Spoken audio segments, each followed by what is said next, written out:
Hey, welcome back to Working Class Customs YouTube channel. Welcome back once again to Stable B. Today, we're gonna talk about track days, specifically what I take with me to a track day. Now, we're not gonna cover the standard, take your motorcycle, take your keys, take your PPE, your suit, your gloves, your boots, take your helmet. You wanna make sure you take water, take food, take whatever else it is that you might need for you. But we're gonna talk about maybe I've done a couple track days, maybe I've been doing this for a while, or maybe the track is a long ways away. I've done some cross-country track day trips. You don't wanna not have anything because you can't just drive home real quick and grab it. You know, I used to live about 45 to 50 minutes away from the racetrack, and it was perfect because I had the wife drive a separate car, and if I forgot something, she could just run home real quick, go grab it for me, bring it back, we're good to go. But when you're doing a trip that's further away, or you're on your own, or whatever it is, you don't wanna be at the track, need something and not have it. So I'm gonna go through a few of the extra things that I can bring with me. Some of this might be redundant, like, well, yeah, duh, you're gonna bring that. Some of it might be a little bit different, but we'll go through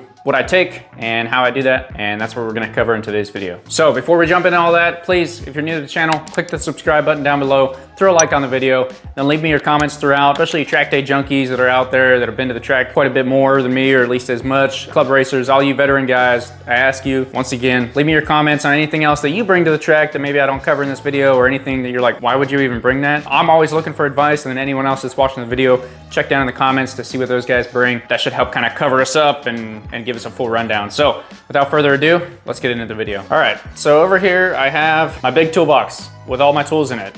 I don't wheel this out to the track every time. So instead, I have what I call my track toolbox, or my bike toolbox, honestly. It's kind of become a toolbox just for bike tools in general. I have my extra parts box. I have an extra bolts and parts box. Then I have this cool milk crate. Obviously you can see some tires down here. Like we said, you got a bike, you got a key way over there.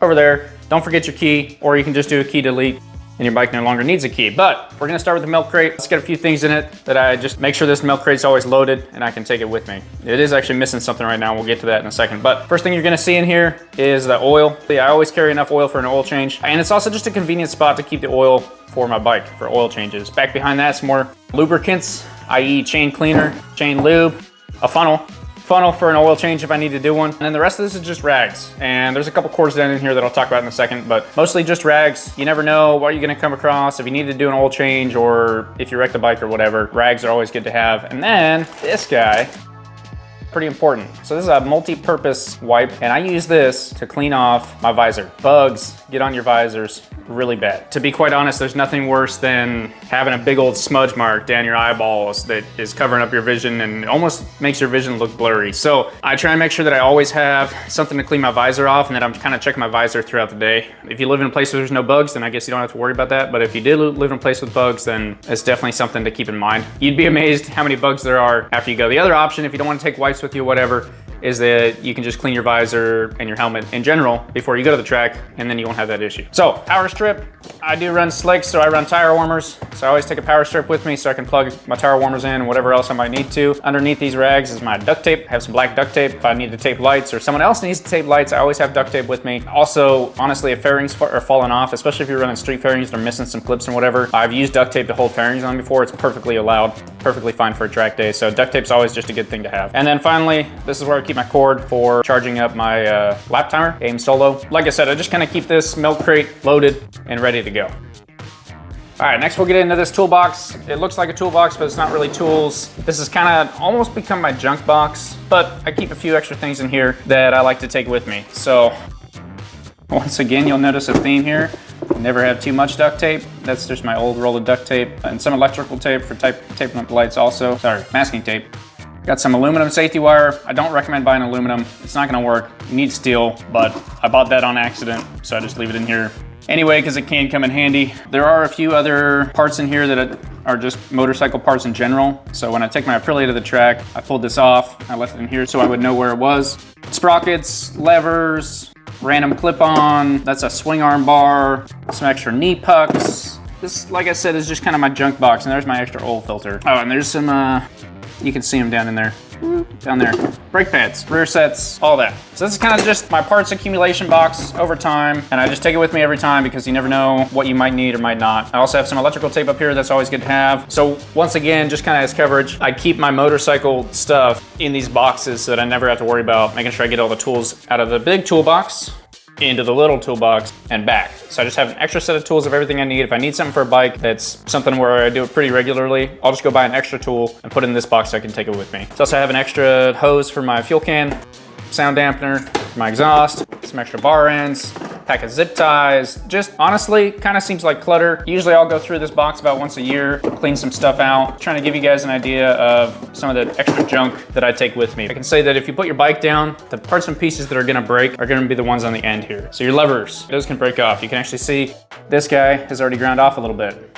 These look brand new because, well, they are. When I wrecked the bike, the one broke off, so I bought new ones. So I need to buy an extra set because they have a replaceable bar for these clip-ons, which is great, but that would be something that I'd throw in there. I used to have an extra set of grips, but once again, I used those. So a lot of these parts I have used while I was at the track. I always have an extra set of rear sets because as you can see, these are ground down. You can buy the extra just foot pegs for most rear sets. I'd recommend doing that rather than a whole extra set, but since I don't have those yet, I just carry a whole extra set. So you can kind of see that theme of your bike's gonna lay on the side here, grind everything off, and break everything that's sticking out off. So those are the extra parts. So if you're thinking about like what extra parts should I take to the racetrack, look at the things that are sticking out from the bike that break most often. Talk to people that have wrecked a bike before. And once again, my track day junkies and veterans and club racers, throw your thoughts and opinions down in the comments of the stuff that you make sure you take with you. And then we'll get into the final box. Today's kind of gonna be a short video, but I just wanted to give you guys some food for thought as you're gearing up for your track days this season, but maybe some extra things you should throw in with you. So this is just a sweet little compartment box I found. I wanna say at Walmart, to be honest, but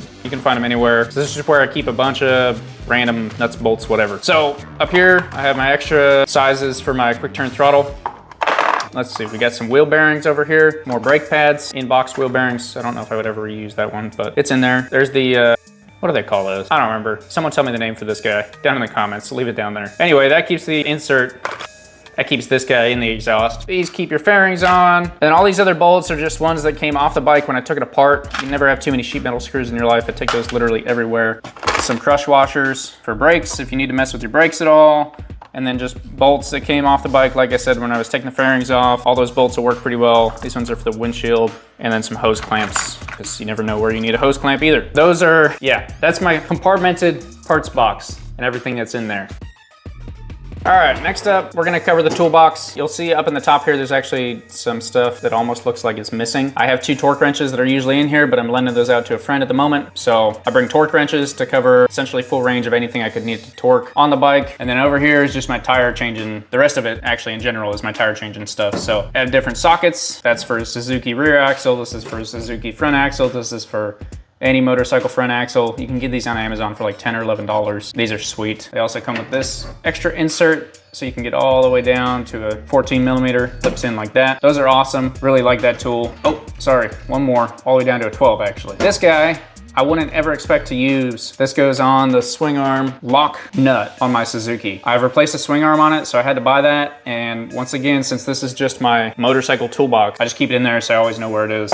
On the off chance, for whatever reason, I needed to replace the swing arm while at the racetrack, I guess I could do that. That's for the other side of the front axle. Those are for my brakes. You have your valve removal tool for changing tires, and this is where I keep my tire irons, which I don't use very much anymore because I have the Rabiconda, but they are in there, and a breaker bar. The breaker bar can do just about everything. So moving down, pliers. I usually have some wrenches in here also. This is just where I keep a random assortment of wrenches, all sizes. Those are currently in a tool bag. It's been winter, so I've been kind of lending my motorcycle tools out to different places. Wrenches, pliers. If you're planning on club racing, these pliers are great. These are called safety wire pliers. Allows you to grab them, lock it in place, and then you can twist your safety wire with this cool little mechanism back here. And you can, obviously, it's gonna have a cutter on the top, so you can cut your safety wire. Pick yourself up a pair of those if you're even thinking about club racing, you're gonna need those. Moving on down. Allen's, a couple screwdrivers, and this is my chain kit. So losing a chain at the track or a sprocket or something like that shouldn't ever happen, but it definitely can. I've seen it before. They look like snakes when they're out there. Watch out for them, it'll throw you off. But I always carry this on me just in case I need to do a chain, and also one of those things that just kind of, it's a motorcycle tool, so it stays in the motorcycle toolbox. And finally down in the bottom, I have my rim guards, some more Allens, a couple more rags. I'm telling you, you can never have too many rags. And even if you're like, I don't do any maintenance on my own bikes, I always go to a shop, but whatever. If you're loading a bike, unloading a bike, it never hurts to have a rag around so you can wipe your hands off. And then I also have these wipes. So when you're getting back in your nice clean truck at the end of the day or going in to make food or whatever, you can have your hands clean. And then the grunge brush. which I've talked about on the channel a little bit before. This is a pretty well-known motorcycle tool, so I'm not gonna go into much detail, but that's for cleaning your chain. That stays in there also. And that's it. All right, so that wraps up kind of my, in general, the extra things that I take to the track. So I ran through all that really quickly. Hopefully you guys kind of caught some of that. The goal wasn't to make you like an itemized list of everything that you should take with you, but rather give you just kind of a couple more ideas of like, oh man, I never thought about that. And once again, I ask you guys, if there's something that you take every time, like I can't go without this and I didn't list that, or you didn't mention it, or you didn't hear me mention it, please throw that down in the comments, because I'm always looking to make sure I have everything I need. And so far I've been pretty good. Like I said, I've traveled from one coast to the other to do track days. I've traveled up and down the entire coast before. I've been pretty good so far, but you never know while you're out there what can happen, what you're gonna need to do to a bike. And I can tell you from also having done work on the motorcycle, after I wrecked it, I had to put some stuff on there. It is huge when you have the tools and you have everything available that you can just get to work in your pits, get your bike put back together, and get back out on the track later that day. It makes it way better, it makes you feel really good, because there's the whole gotta get back on the horse thing, and then also you did it. You had all the tools, you had all the parts, or there were parts available for you to buy, but you were able to get your bike back together, get back out on track as fast as possible, get back on the horse, and you're good to go. So the final thing that I will talk about that I take with me every time I go to the track, and I always have available, is a maintenance manual, maintenance and repair manual. I recommend buying this for any motorcycle owner, not just track guys, but any motorcycle owner. Recommend buying one of these. They're not that expensive. They'll save you a lot of time and money. And I can tell you that a lot of the racetracks in the world are kind of out in the boonies because people don't like noise, and random weird people don't like motorsport. I don't know, speed, power, noise, they all go together. That's what we want. But because of the other people, the normal people in the world, we gotta put our racetracks way out in the boonies, and oftentimes there's not cell phone service out there. So you might be like changing a tire, or you did break something and you gotta replace it and you don't know what the torque spec is, and your cell phone doesn't have any service, so you can't get a torque spec. Rather than going with just good old, yeah, it should do it, have your manual with you. It's got all the torque specs for every single nut and bolt on the bike. It's huge. Not that much money. Definitely recommend getting one. Get that in your arsenal. Take it with you to the racetrack. That's about all I got. All right, that's gonna finish up the video. I know I've said it about 3 or 4 times, so I apologize. But once again, please, if I'm missing something, or you got some ideas, or you got any questions, leave your comments down below. You can also hit me up on Instagram at JKMotoPodcast, and I can answer any questions. Please send them my way. I'll answer any question you got about riding motorcycles, buying motorcycles, going to the racetrack, racing. I might throw you off to a different person, but I can definitely get you in contact with a lot of people that have a lot of good info on that. We want to build our community. We want to build our sport. We need your support to do that. So please let me know if you have any questions, if you're looking for your first track day, or how to get into any of that, whatever it might be, I can hook you up. But once again, please click the subscribe button down below, throw a like on the video. Thanks for watching. We'll see you guys next week.